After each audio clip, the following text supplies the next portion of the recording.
Deaf community of Reddit. What are the stereotypical alcohol-induced communication errors when signing with a drunk person? My in-laws are hearing impaired. In-laws are from Taiwan. In-laws sign a mixture of Chinese and Taiwanese sign. In-laws moved to the US 30 plus years ago, and learned ASL.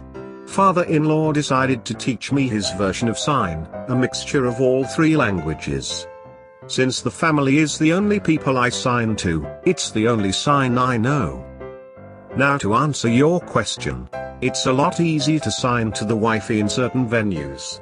Bars, clubs, over long distances.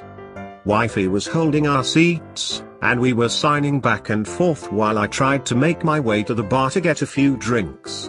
I could tell that a few people who knew sign were looking at our conversation, and wondering what in the hell we were saying to each other.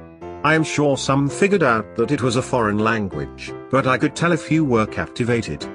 Thinking I would get a few laughs, I told the wifey that I had to use the restroom.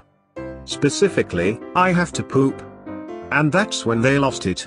As it turns out, the Chinese, Taiwanese sign for poop is the same as the ASL sign for giving birth. Pretty much translates.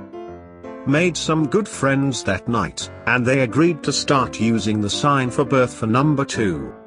My mom would always get giggly and have a hard time getting through a story clearly. Kind of like when hearing people are laughing and it's hard for them to get to their point. Also just general sloppiness lol. Signs bleed into each other and you have to repeat what you're signing more.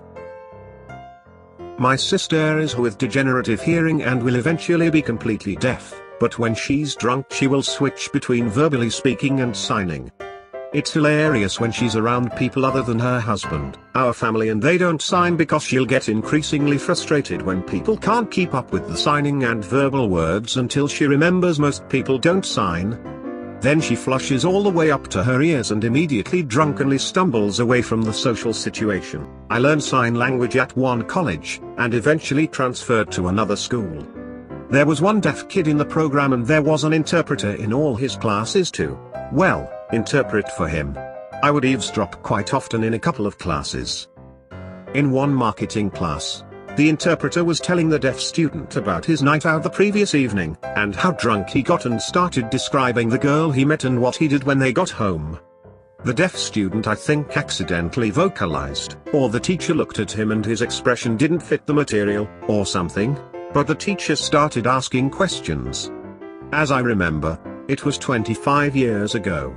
The interpreter got them out of trouble, but it was one of the funniest exchanges I'd ever seen. I'm studying ASL interpreting. Some signs are very close to each other. For example, once I was trying to sign funeral procession and I instead signed fucking. Also, vegetable and virgin are almost the same. Hungry and horny are almost the same. I've made the sign for vagina on accident because it's literally making a triangle with your hands.